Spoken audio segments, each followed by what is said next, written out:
Megastar Shakib খানের তাণ্ডবের গল্পে আপনাকে স্বাগতম। আপনার পক্ষে যদি সম্ভব হয় মুভিটি হলে গিয়ে দেখুন, তাহলে এই মুভির আসল মজাটা পাবেন। কিন্তু যাদের পক্ষে হলে গিয়ে দেখা সম্ভব নয়, তাদের জন্যই এই এক্সপ্লেন ভিডিওটি। সিনেমার শুরুতেই দেখা যায় চ্যানেল বাংলা নামের একটা টিভি চ্যানেলে আবহাওয়া বার্তা দিচ্ছিল একজন লোক। একজন মুখোশধারী টিভিতে আবহাওয়ার খবর শুনছিলেন। বলা হচ্ছিল আজ দেশের আবহাওয়া খুবই ভালো, দেশের কোথাও দুর্যোগের কোনো আশঙ্কা নেই, পুরো দেশে কোনোরকম কোনো বিপদ সংকেত দেওয়া হয়নি। সেখানে টকশোর জন্য রেডি হচ্ছিল বিদ্যুৎ ও জ্বালানি মন্ত্রী মাহতাব হোসেন। এখানে দেশের বিভিন্ন বিষয় নিয়ে একটা টকশো হবে ওনার। কিছুক্ষণের মধ্যেই শুরু হয় সেই টকশো। হোস্ট বিভিন্ন প্রশ্ন করছে আর মঞ্চে আঙুল তুলে জোকারের মতো উত্তর দিতে থাকে। খুব সুন্দরভাবে চলছিল প্রোগ্রামটা। অন্যদিকে দেখা যায় একটা বাসে কয়েকজন লোক মাঙ্কি মাস্ক পরে কোথাও যাচ্ছে। কিছুক্ষণের মধ্যেই বাসটা চলে আসে চ্যানেল বাংলার হেড অফিসে, যেই জায়গাটায় মন্ত্রীর সাক্ষাৎকার হচ্ছিল। আস্তে আস্তে সবাই বাসে থেকে নামতে শুরু করে, সবার হাতেই একটা করে বন্দুক। এভাবে তো মানুষ ব্যাংক ডাকাতি করতে যায়, তবে এরা টিভি চ্যানেলে কেন, সেটা একটু ভেতরের দিকে গিয়েই জানতে পারবো। চ্যানেল বাংলায় যত সিকিউরিটি আছে সবাইকে মেরে ফেলে মাঙ্কি মাস্করা। তারপর চলে আসে সেই রুমটায় যেখানে মন্ত্রীর টকশোটা হচ্ছিল। মাঙ্কি মাস্ক পরা এদের সবাইকে এভাবে আচমকায় আসতে দেখে সেই রুমে থাকা সবাই ভয় কেঁপে ওঠে। আর ভয় পাবেই না কেন, এমন অদ্ভুত মাস্ক পরা সব লোকজন, তাও আবার হাতে বন্দুক। সেখানে এসে একজন উড়াধুরা নাচানাচি করতে শুরু করে। আসলে এখানে কি হচ্ছিল কেউই বুঝে উঠতে পারছিল না। তখন মন্ত্রী খানিকটা রেগে যায় ওদের উপর আর বলতে থাকে, আমি কে তুই জানিস? আর তুই এখানে এসে সব কেন করছিস? এর জন্য তোর কি হতে পারে, তোর কি কোনো ধারণা আছে? তখন লোকটা নাচতে নাচতে মন্ত্রীকে গুলি করে দেয় আর সেখানে থাকা সবাইকে জিম্মি করে ফেলে। ওই সময়টাতে টিভি চ্যানেলের ক্যামেরা কিন্তু লাইভই ছিল, তো মাঙ্কি মাস্ক পরার কার্যক্রম গোটা দেশের মানুষই দেখে ফেলে। তারপর আস্তে আস্তে ক্যামেরার সামনে যায় লোকটা। কিছুক্ষণ পর মাস্কটা খুলে। ওর নাম স্বাধীন। তার ভাবসাব দেখে মনে হচ্ছিল সে হাই লেভেলের সাইকো। অন্যদিকে দেখা যায় চ্যানেল বাংলার হেড অফিসে অ্যাটাক হয়েছে আর সেখানে মন্ত্রীও রয়েছে, সাথে সিভিলিয়ান তো আছেই। এজন্য 1 মিনিটও দেরি না করে সাথে সাথেই সেই চ্যানেলের সামনে সোয়াট টিম ও মিডিয়া এসে পড়ে। কেউ কিছুই বুঝে উঠতে পারছিল না যে হচ্ছেটা কি ভেতরে। সোয়াট টিম অ্যাকশনে নামার জন্য প্রস্তুত, তবে মন্ত্রী আর সিভিলিয়ানের কথা চিন্তা করে কিছুই করতে পারছিল না। এই ব্যাপারগুলোতে পুরো দেশ যেন উত্তাল হয়ে যায়। স্বরাষ্ট্রমন্ত্রী সহ অনেকেই পাগল হয়ে যায়। কি করবে ওরা কিছুই বুঝে উঠতে পারছিল না। ঠিক তখনই চ্যানেল বাংলার মালিক ফয়েজ করিম বলে ওঠে, স্যার, আমাদের একজন সাংবাদিক রয়েছে, তাকে দিয়ে নেগোসিয়েশনটা করানো যেতে পারে। এইসব কাজে সে খুবই পারদর্শী আর সে অনেক সৎ। ওর মুখে এসব কথা শুনে স্বরাষ্ট্রমন্ত্রী ওকে কল দিতে বলে। তখন ফয়েজ জানায়, ম্যাম, একটু সমস্যা আছে এখানে, আমি ফোন দিলে সে আসবে না, যদি আপনি কল দেন তবে অবশ্যই সে আসবে। তার পরপরই স্বরাষ্ট্র মন্ত্রণালয় থেকে কল করা হয় ওই সাংবাদিককে। ওনার নাম সায়রা। এই বয়সেও তিনি অনেকটাই ফিট। এই বিশাল বড় ফ্ল্যাটে উনি আর ওনার মা নিয়ে থাকেন। স্বরাষ্ট্র মন্ত্রণালয়ের কল পেয়ে সেখানে উদ্দেশ্যে বেরোচ্ছিল সায়রা। তখন মা ওকে আটকায় আর বলে, জানিস না বাইরে কি অবস্থা চলছে এখন? এর মধ্যে তোর কেন বাইরে যেতে হবে?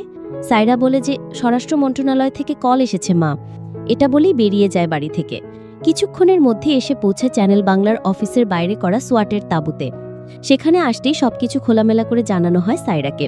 সাথে এটাও জানানো হয় যে সায়রাকেই ভেতরে যেতে হবে ওদের সাথে নেগোসিয়েশন করার জন্য। অন্য কোনো উপায় না থাকায় সায়রাও রাজি হয়ে যায় যাওয়ার জন্য। ওদিকে স্বাধীন তার এক চেলাকে বলে যে এই দেশের অবস্থা খবর প্রচার করতে হবে না, আজ তুই আবহাওয়াবিদ। তখন সে চেলাটা লাইভে গিয়ে বলতে শুরু করে, দেশের আকাশে আজ কালো মেঘের ঘনঘটা, ঝড় ও শিলাবৃষ্টির প্রবল সম্ভাবনা রয়েছে। এজন্য সকল পুলিশ স্টেশনে 10 নম্বর সতর্কতা সংকেত দেওয়া হয়েছে। আর নিজের জানের যদি মায়া থাকে তাহলে যে যেখানে আছেন সেই অবস্থাতেই অবস্থান করুন। ওদের আবহাওয়া বার্তা শেষ হলে সেখানে ঢুকে পড়ে সায়রা। সে আসার আগেই তার সাথে একটা ক্যামেরা লাগানো কলম দেওয়া হয়েছিল সোয়াট টিমের পক্ষ থেকে, যেন সোয়াট টিম ভেতরের সবার অবস্থান সম্পর্কে জানতে পারে এবং তারপরে কোনো একটা অ্যাকশন নিতে পারে। কিন্তু ওদের প্ল্যানে পানি ঢেলে দেয় স্বাধীন। সে এটা এক দেখাতেই ধরে পেলে আর নষ্টও করে দেয়। তারপর সায়রা ওকে বারবার বলছিল যেসব সাধারণ মানুষের তো কোনো দোষই নেই, তো ওদেরকে প্লিজ ছেড়ে দিন। এখানে বাচ্চা বৃদ্ধ অনেক মানুষই আছে, ওদের তো অন্তত যেতে দিন। আর মন্ত্রীর অবস্থাও তো গুরুতর, ওনাকে এখনই যদি হাসপাতালে না নেওয়া হয় তাহলে উনি তো মারা যাবে। আর আমরা তো এখানে আসছি নেগোসিয়েশন করার জন্য, মৃত্যু তো এখানে কারোরই কাম্য নয়, তো প্লিজ ওদেরকে ছেড়ে দিন। তবে স্বাধীন কিছুতেই মানে না। আরও রাগান্বিত হয়ে সায়রার গলাটাই টিপে ধরে। ঠিক তখনই বাইরে থেকে সোয়াট টিমের লিডার নাইম মাইক দিয়ে শেষ সতর্কতা বার্তা দেয়। 5 মিনিটের মধ্যে মন্ত্রীকে যদি না ছাড়া হয় তাহলে কিন্তু আমরা অ্যাকশন নিতে বাধ্য হব। এটা শুনেই লাইভে আসে স্বাধীন। আমি মন্ত্রীকেও ছেড়ে দেব, সাথে সকল মানুষদেরকেও। তবে আমার একটা শর্ত আছে, এই সবার জীবনের বদলে 3 জনকে ভেতরে আসতে হবে। ধর্মমন্ত্রী মোলায়েম চৌধুরী, আইনজীবী জমশেদ আর চ্যানেল বাংলার মালিক ফয়েজ করিম, আর সাথে সায়রা তো থাকবেই। ওনাদের পাঠানোর সাথে সাথেই বাকি সবাইকেই ছেড়ে দিব আমি, কথা দিলাম। স্বাধীনের মুখে এমন কথা শুনে ওপর থেকে চাপ আসতে শুরু করে ওদের ভেতরে যাওয়ার জন্য। প্রথমে তো কেউই ভেতরে যেতে চাইছিল না, তারপরে অন্য কোনো উপায় না থাকায় ওদেরকে ভেতরে যেতেই হয়। এখন কথা হচ্ছে, এরা 3 জনই কেন? স্বাধীনের সাথে কি ওদের আগের কোনো যোগসূত্র রয়েছে? সেটা একটু পরেই জানা যাবে। ওরা 3 জন ভেতরে যাওয়ার সাথে সাথেই বাকি সবাইকেই ছেড়ে দেওয়া হয়। ওরা নেগোসিয়েশন করতে চাইলে স্বাধীন জানায়, এভাবে না, আমরা সবাই লাইভে যাব, আর আমাদের হোস্ট থাকবে সায়রা। যা কথা হবে সেখানেই হবে, যা জানা সেটা গোটা দেশের মানুষই জানবে। স্বাধীনের মুখে এমন কথা শুনে ওরা 3 জনই হতবাক হয়ে যায়, কারণ এটা আবার কোনোভাবে পসিবল নাকি? তারা ডাকাতদের সাথে নেগোসিয়েশন করছে, আর সেটা সাধারণ মানুষকে কেমনে জানাবে? এজন্য ওদের একটুও মত ছিল না। তবে আর অন্য কোনো উপায়ও তো নেই। তখন সায়রা স্বাধীনকে বলে, আচ্ছা, আপনি কে আর আপনি কি চান? এটা শুনে স্বাধীন জানায়, তাহলে আপনাদেরকে 8 বছর পেছনে যেতে হবে আমার কাহিনীটা পুরোপুরি জানার জন্য। সাথে সাথেই কাহিনীটা ফ্ল্যাশব্যাকে চলে যায়। দেখা যায় স্বাধীন আর নিশা একে অপরকে খুবই ভালোবাসত, আর প্রায় প্রত্যেকটা প্রেমিকের মতোই স্বাধীনও বেকার গ্র্যাজুয়েট। আর নিশাদকে বিয়ে দেওয়ার জন্য ওর বাবা মা পাত্র দেখছিল। এজন্য নিশাদ স্বাধীনকে বারবার বিয়ের প্যারা দিতে শুরু করে। স্বাধীনও তো চাকরির জন্য চেষ্টা কম করছে না, আর আজকাল টাকা বা মামা খালু ছাড়া আর কয়জনেরই বা চাকরি হয়? তো স্বাধীনেরও হচ্ছিল না। এরপর একদিন নিশাদ স্বাধীনকে নিয়ে চলে আসে তার বাড়িতে বাবা মায়ের সাথে দেখা করিয়ে দেওয়ার জন্য। তখন নিশাতের বাবা বলে, তোমরা একে অপরকে ভালোবাসো, এটা ভালো কথা, তবে চাকরি ছাড়া তো আমি আমার মেয়েকে তোমার হাতে কোনোভাবেই তুলে দিতে পারি না, কারণ তোমার তো কোনো ভবিষ্যৎ নেই। তো তুমি আমার থেকে সময় নাও, তোমার কতদিন সময় লাগবে একটা চাকরি জোগাড় করতে? স্বাধীন বলে, 2 মাস হলেই চলবে আঙ্কেল। সাথে সাথেই স্বাধীনকে 2 মাস সময় দিয়ে দেয় নিশাতের বাবা। সেখান থেকে সোজা বাড়িতে চলে আসে স্বাধীন, আর অনেক চেষ্টা করতে থাকে চাকরি খোঁজার জন্য। অনেক কাঠখড় পোড়ানোর পরেও কোনোভাবেই চাকরি পাচ্ছিল না। এভাবেই কেটে যায় 1 মাস। তখন স্বাধীন তার বাবাকে গিয়ে বলে, বাবা, হয় টাকা দাও, না হলে কোথাও একটু রেকমেন্ড করে দাও। আজকাল জানোই তো যে চাকরির বাজারে কি অবস্থা, হয়তো বা টাকা আর না হলে কোনো রেকমেন্ডেশন। মেধা দিয়ে আর কয়জনেরই চাকরি হয়, কিন্তু ওর বাবা একজন সৎ হেডমাস্টার, তিনি কোনোটাই দিতে চায় না। না উনি ঘুষ পছন্দ করে, না রেকমেন্ডেশন। এই ব্যাপারটা নিয়ে বাবার সাথে খানিকটা রাগারাগিও হয় স্বাধীনের। তবে রাতের বেলাতে আবার সবকিছু ঠিকঠাক হয়ে যায়। তখন স্বাধীন ডিসাইড করে যে সে ঢাকায় যাবে। এজন্য পরদিনই ঢাকার উদ্দেশ্যে রওনা হয়ে যায় স্বাধীন। কয়েক ঘন্টা জার্নি শেষে চলে আসে ঢাকাতে এবং একটা মেসে গিয়ে ওঠে। পরদিন থেকেই শুরু করে দেয় ইন্টারভিউ দেওয়া। একটার পর একটা ইন্টারভিউ দিয়েই যাচ্ছিল, কিন্তু কোনোটাই চাকরি হচ্ছিল না। এমনই একদিন সন্ধ্যার সময় পড়াশোনা করতে থাকলে ওর কাছে একটা মেইল আসে, একটা চাকরি হয়ে গেছে ওর। এতে স্বাধীন তো মহা খুশি। সাথে সাথেই নিশাদ এবং বাবাকে কল দিয়ে খুশির খবরটা জানায় স্বাধীন। এবার তাহলে ওদের বিয়েটা খুব সুন্দরভাবে হয়ে যাবে, আর কোনো রকম কোনো বাধাই থাকলো না। পরদিন সকালবেলায় স্বাধীন রেডি হয়ে চলে আসে অফিসে জয়েন করার জন্য, কিন্তু সেখানে এসেই খেয়ে যায় বড় মাপের একটা ঝটকা। ওর বস জানায়, আমরা দুঃখিত, ভুলে তোমার কাছে মেলটা চলে গেছে। আসলে চাকরিটা হয়েছে অন্যজনের, এটার জন্য আমরা খুবই দুঃখিত। এই কথা শুনে তো স্বাধীনের যেন দুনিয়া ওলটপালট হয়ে যায়। বসকে পায়ে ধরে রিকোয়েস্ট করলেও কোনো লাভ হয় না। তারপর সে অফিস থেকে যখন বের হয়ে আসছিল, তখন ওখানকার দারোয়ান স্বাধীনকে জানায় যে, স্যার, চাকরিটা আপনারই হয়েছিল, কিন্তু আমাদের বস টাকা খেয়ে আপনার চাকরিটা আরেকজনকে দিয়ে দিয়েছে। আসলে এখন টাকা ছাড়া কোনো চাকরি সম্ভব না। এখন স্বাধীন কি করবে? বাড়ির সবাইকে তো সে বলেছে যে তার চাকরিটা হয়ে গেছে। এখন সে বাড়িতে কিভাবে বলবে যে তার চাকরিটা হয়নি? সে একটা ভুল নিউজ পেয়েছিল। তারপরে অনেক সাহস জুগিয়ে সত্যটা বলার জন্য ফোন দেয় নিশাদকে। ওর সাথে কথা বলতে থাকলে নিশাতের বাবা ফোনটা নেয়। স্বাধীন সব সত্যটা বলে ওর বাবাকে, কিন্তু ওখানে অনেকটাই আওয়াজ হচ্ছিল, এজন্য কিছুই শুনতে পায় না বাবা। সাথে ওর কানে একটু সমস্যাও ছিল, এজন্য আরও শুনতে পায় না। তারপর স্বাধীন যখন বুঝতে পারে যে উনি কিছুই শুনতে পায়নি, তখন ডিসাইড করে নেয় যে সত্যটা আর বলবেই না বাড়িতে। যেভাবে চলছে এভাবেই চলুক, আমি ইন্টারভিউতে দিতেই থাকব, আর ওদিকে বিয়ের প্রক্রিয়াটা চলতে থাক। এভাবেই স্বাধীনের মিথ্যে বলা শুরু হয়। প্রতিনিয়তই নিশাদকে মিথ্যে কথা বলতো স্বাধীন। এলাকার সবাই জানতো যে স্বাধীন একটা চাকরি করে, কিন্তু সে তো এখনো বেকার। প্রতিদিনই সে ইন্টারভিউ দিতে যেত। এমন ইন্টারভিউ দিতে দিতে হঠাৎ একদিন ওর চাকরিটা হয়ে যায়। ওনারা স্বাধীনকে জিজ্ঞেস করে যে কবে জয়েন করতে পারবা তুমি? তখন স্বাধীন বলে, স্যার 2 দিন পরেই তো আমার বিয়ে, তো বিয়েটা সেরে এসে তারপরে জয়েন করব। ওনারাও রাজি হয়ে যায় আর ওকে একটা অ্যাপয়েন্টমেন্ট লেটারও দেয়। এখন স্বাধীন তো মহা খুশি। এখন আর মিথ্যা বলা লাগবে না বাড়িতে, আর আগামীকাল সকালেই বেরিয়ে যাবে বাড়ির উদ্দেশ্যে। আর তার পরের দিনই ওর বিয়ে। পরদিন সকাল ওর ঘুমটা একটু দেরি করে ভাঙে, তারপর রেডি হয়ে চলে আসে বাস স্ট্যান্ডে। গাড়িতে চড়েই যাত্রা শুরু করে বাড়ির উদ্দেশ্যে। কিছু দূর যাওয়ার পরই রাস্তায় গাড়িটা থামায় পুলিশ, আর স্বাধীনকে একটা খুনের মামলায় ধরে নিয়ে যায়। সে নাকি হ্যারিসকে মেরেছে। হ্যারিস যে আসলে কে তাকে তো কখনো দেখেইনি স্বাধীন, তাহলে তাকে সে কিভাবে মারতে পারে? এই ব্যাপারটা সবাইকে বলল, কেউই ওর কথা বিশ্বাস করে না। একটা আয়না ঘরে নিয়ে আসা হয় স্বাধীনকে। শুরু হয় ওর উপর টর্চার। ঘন্টার পর ঘন্টা ওকে মারত, আর কথা একটাই, তুই স্বীকার করে নে যে খুনটা তুই করেছিস। অন্যদিকে দেখা যায় বিয়ের কোণে সেজে বসেছিল নিশাদ, কিন্তু স্বাধীনের কোনো খোঁজ খবর নেই। 2 দিন ধরে সে ফোনও ধরে না। এটা শুনে নিশাতের মাথায় আকাশ ভেঙে পড়ে। সেভাবে স্বাধীন তাকে ধোঁকা দিয়েছে। এদিকে স্বাধীনকে পুলিশ আনঅফিশিয়ালভাবে ধরেছে, মানে স্বাধীনকে বেআইনিভাবে ধরেছে ওরা। স্বাধীনকে অনেক মারধর করা হয়, কিন্তু তাও স্বাধীন মিথ্যা খুনের দায় মেনে নেয় না। তখন সাইফুদ্দিন নামের একজন অফিসার ওকে একটা ভিডিও দেখায় আর বলে, তোর বাবাকে আমরা মেরে ফেলেছি, আর তোর গার্লফ্রেন্ডও সুইসাইড করেছে, কারণ সে স্বাধীনকে ছাড়া অন্য কাউকে স্বামী হিসাবে মানতে পারবে না। এখন তুই যদি খুনের দায় স্বীকার না করিস, তাহলে ওদের লাশও তুই দেখতে পারবি না। এইসব কিছু শুনে 440 ভোল্টের ঝটকা খায় স্বাধীন। তারপর শুরু করে দেয় তাণ্ডব।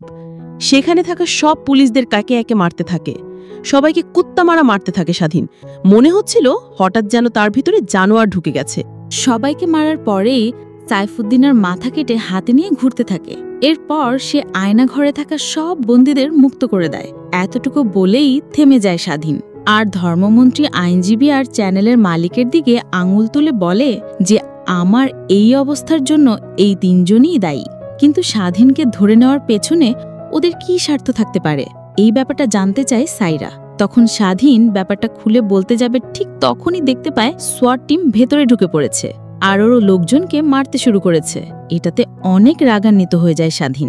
তখন 2 মিনিটের অ্যাড বিরতি নিয়ে স্বাধীন চলে যায় আর শুরু করে দেয় তাণ্ডব লীলা। সোয়াট টিমের সদস্যদের মারতে শুরু করে সে। চোখের পলকেই ওদেরকে ধরাশায়ী করে ফেলে স্বাধীন। এখন শুধু বাকি কমান্ডার। সে মোটামুটি একটা ফাইট দেয়, কিন্তু তবুও স্বাধীনের সেটা কিছুতেই পেরে ওঠে না। তারপর ওকে কাঁধে করে টানতে টানতে আনছিল স্বাধীন।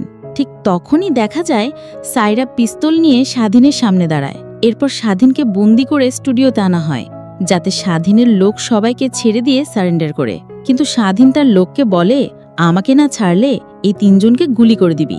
তখন বাধ্য হয়ে সোয়াট টিম চলে যায় আর সাইরা স্বাধীনকে তার পিস্তল দিয়ে দেয়। এরপর আবারও লাইভ শুরু করা সবাই। আসলে স্বাধীনকে যে ধরে নিয়ে যাওয়া হয়েছিল তার পেছনে হাত ছিল এই 3 জনেরই। প্রথমে ধর্মমন্ত্রীকে এই ব্যাপারে জিজ্ঞাসা করলে সে কিছুই জানে না, এমন একটা ভাব নেয়। পরে স্বাধীন একটা ভিডিও দেখায়, যেখানে দেখা যায় মন্ত্রীর অসুস্থ মারমুখ থেকে অক্সিজেনের মাস্কটা খুলে নেয় স্বাধীনের লোকজন। এটা দেখে মন্ত্রী বাধ্য হয়ে বলে, দেশের বড় এক বিজনেসম্যান যার নাম আমজাদ মনসুর, তার বেপরা ছেলে আরমান মনসুর, এমন কোনো খারাপ কাজ নাই যে সে করে না। একদিন একটা হোটেলে আসে তারা বাপ ছেলে। এখানে তারা এসেছে মূলত হ্যারিস নামের একজন বিলিশির সাথে ব্যবসায়িক একটা ডিল করার জন্য। অনেকক্ষণ হয়ে গেলেও হ্যারিসের কোনো খোঁজ খবরই নেই। তখন বাবা বলে যে এত সময় লাগে নাকি বাথরুমে গিয়ে। এটা শুনে বড় মাপের একটা শক খেয়ে যায় আরমান। আসলে কিছুক্ষণ আগে সে ওয়াশরুমে গিয়ে নেশা করছিল। এটা দেখে হ্যারিস ওকে এসব করতে বারণ করে, আর এটাতে রেগে গিয়ে আরমান হ্যারিসকে হেডশট দিয়ে দেয়। আরমান জানতই না যে ওরা যার সাথে মিটিং করতে এসেছে এই সেই লোক। এটা শুনে তো তার বাবার মাথায় হাত, কারণ হ্যারিস হচ্ছে বিদেশি লোক, আর এই নিউজ যদি বাইরে লিক হয় তাহলে আরমানকে জেল খাটতেই হবে। এটা নিয়ে আরমানের বাবা খুব চিন্তায় পড়ে যায়। তাই আমজাদ রাতের বেলায় মন্ত্রী, আইনজীবী ও চ্যানেল বাংলার মালিকদের সাথে দেখা করে। তখন মন্ত্রীকে এই ব্যাপারটা সামলে নিতে বলে আমজাদ। মন্ত্রীও ঠিক তেমনটাই করতে চায়, তবে এর জন্য ওদের 3 জনকে 500 কোটি করে টাকা দিতে হবে। প্রথমে আমজাদ দিতে না চাইলেও পরে ছেলের জন্য রাজি হয়ে যায়। আর ঠিক এই কারণেই এই কেসটাতে আরমানের বদলে অন্য একজনকে ফাঁসানোর জন্য ধরা হয়েছিল স্বাধীনকে। হ্যারিসের মৃত্যুর সকল প্রমাণ গায়েব করে দেয় ওরা 3 জন মিলে। আর চ্যানেল বাংলাতে সব মিথ্যা প্রচার করতে থাকে চ্যানেলের মালিক। ওই সময় সায়রা বাংলা চ্যানেলেই কাজ করত, তবে সে ছিল সত্যবাদী, এই জন্য এগুলোর প্রতিবাদ করে সে। আসলে সায়রা সবসময়ই মিথ্যার বিপরীতে দাঁড়াত। এই জন্য মালিকের সাথে অনেক কথা কাটাকাটি হওয়ার পরে এই চ্যানেলটাই ছেড়ে চলে যায় সায়রা। সায়রার এমন কার্যকলাপে ওরা 3 জন বুঝে গিয়েছিল যে সায়রা হয়তো সত্যটা ফাঁস করে দিবে। এই জন্য ওর ভাইকে উঠিয়ে নেয় ওরা, যেন সায়রা মুখ খুলতে না পারে। যদিও সায়রা হ্যারিসের খুনের ব্যাপারে আসল সত্যটা জানত না। এদিকে জনসম্মুখে সব কিছু স্বীকার করে নেয় মন্ত্রী। এখন পুরা দেশের মানুষ তো স্বাধীনের পক্ষে হয়ে যায়। এবার ওদের 3 জনকে বেঁধে পুলিশের কাছে তুলে দেওয়া হয়।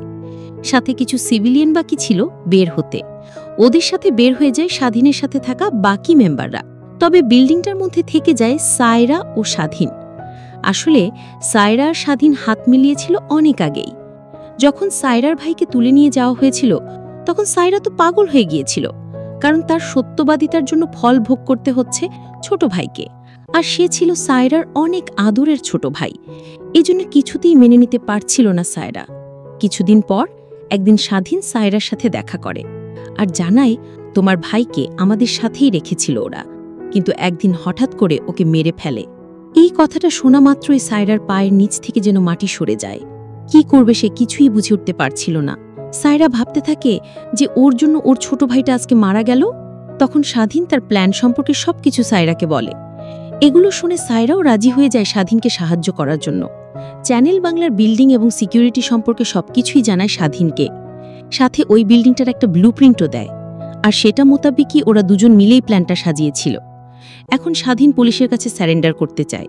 সে বলে, আমি যেটা করেছি সেটাও অপরাধ। আমি আইন নিজের হাতে তুলে নিয়েছি, এটা শাস্তি আমাকে পেতেই হবে। দেখা যায় বিল্ডিংয়ের বাইরে হাজারো মানুষের ঢল নেমেছে। সবাই এসেছিল তাদের হিরো স্বাধীনকে দেখার জন্য। তখন স্বাধীন বাইরে গিয়ে সবার উদ্দেশ্যে বলতে শুরু করে, আমার মতো ছোট মানুষের জন্য আপনারা যে এসেছেন এর জন্য আপনাদের সবাইকে ধন্যবাদ। আমি আপনাদের এত ভালোবাসা ডিজার্ভ করি না, তবে আমি এখন সারেন্ডার করে দিব। আমি চাই সকল অপরাধীরই বিচার হোক। তো আপনারাও পুলিশকে তাদের কাজ করতে দিন। আপনাদের সাথে আবার দেখা হবে ইনশাল্লাহ। এরপরই স্বাধীনকে ধরে পুলিশ ভ্যানে করে নিয়ে যাওয়া হচ্ছিল। কিছু দূর যাওয়ার পরেই মাঝপথে বাধে একটা বিপত্তি। রাস্তার মধ্যে মাঙ্কি মাস্ক পরে বসেছিল কয়েকজন। তখন পুলিশ অফিসারগুলো নামে সেটা দেখার জন্য। সামনে আগাতেই গুলি করে সব পুলিশদেরকে মেরে ফেলা হয়। তারপর ওরা ভ্যানে থাকা বাকি পুলিশদেরকেও মেরে ফেলে আর মুক্ত করে নেয় স্বাধীনকে। এই খবরটা স্বরাষ্ট্র মন্ত্রণালয়ে পৌঁছে যায়। তারপরে সবাই একত্রিত হয়ে চিন্তা করতে শুরু করে। স্বাধীন তো নিজে নিজেই স্যারেন্ডার করেছিল, তবে এখন আবার সে পালালো কেন? ওর কোনো মোটিভই বুঝে উঠতে পারছিল না কেউই। ঠিক তখনই এক পুলিশ অফিসার এসে উপস্থিত হয় সেখানে। উনিই প্রথম ব্যক্তি যিনি স্বাধীনকে ধরেছিল। সে জানায়, আমি যে স্বাধীনকে ধরেছিলাম এটা তো সেই স্বাধীন না, তাহলে এটা আসলে কে? অনেক খোঁজাখুঁজির পরে যেটা দেখা যায় সেটা দেখার জন্য ওরা একদমই প্রস্তুত ছিল না। এই ব্যাপারটা দেখে ওদের সবারই আত্মা কেঁপে ওঠে। দেখতে পায় যে এতদিন স্বাধীন সে যে এসব করেছে তার আসল নাম হচ্ছে মিখাইল। সে ছিল দেশের টপ ওয়ান্টেড লিস্টেড ক্রিমিনাল। 15 বছর ধরে ওকে পুরো দেশে প্রশাসন খুঁজে বেড়াচ্ছিল, তবে সে ছিল আয়নাঘরে অন্য একটা নামে। ওকে কেউই চিনতে পারেনি। আর সে আয়নাঘরের মধ্যেই স্বাধীনের সাথে পরিচয় হয় মিখাইলের। তখন মিখাইলকে তার জীবনের সকল গল্প বলে স্বাধীন। স্বাধীন বলে, আমি এখান থেকে বের হয়ে ওদের সবাইকে মেরে আমার প্রতিশোধ নিব। তারপর যখন পুলিশ আর মিখাইলের মধ্যে ফাইট হচ্ছিল তখন পিছন থেকে সাইফুদ্দিন মিখাইলকে গুলি করে। আর তখন স্বাধীন এসে নিজে গুলি খেয়ে মিখাইলকে বাঁচায়। আর এরপরেই মিখাইল সাইফুদ্দিনের মাথা কেটে ফেলে। যেহেতু স্বাধীন তার জীবন বাঁচিয়েছে, তাই স্বাধীন যেই প্রতিশোধ নিতে চেয়েছিল, মিখাইল স্বাধীন সেজে সেই প্রতিশোধ নেয়, সাথে নিজের কাজটাও হাসিল করে নেয়। এই ব্যাপারগুলো যখন সায়রা জানতে পারে তখন সে অনেক রেগে যায়, কারণ মিখাইল তাকে ধোঁকা দিয়ে ওকে দিয়ে কাজ করিয়ে নিল। আর সেও বোকার মতো মিখাইলকে সাহায্য করল।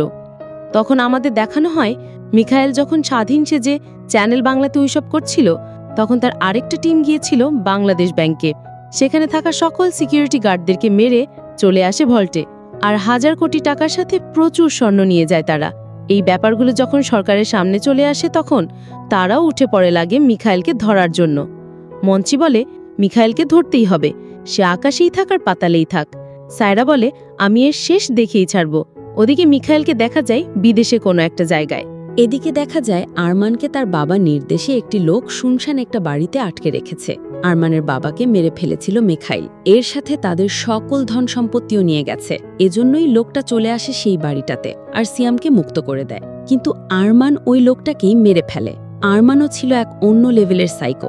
মিখাইল ওর সাথে যা করেছে এর জন্য চরম প্রতিশোধ নেয়ার প্রতিজ্ঞা করে সে। অন্যদিকে একটি বিশাল গ্যাং অপেক্ষা করছে, তাদের বস আসবে। অনেক গাড়ি নিয়ে বস প্রবেশ করে। গাড়ি থেকে নামে সে, শরীর ভর্তি তার স্বর্ণের গহনা, হাতে খোদাই করে লেখা ময়না, আর সে হচ্ছে মাসুদ।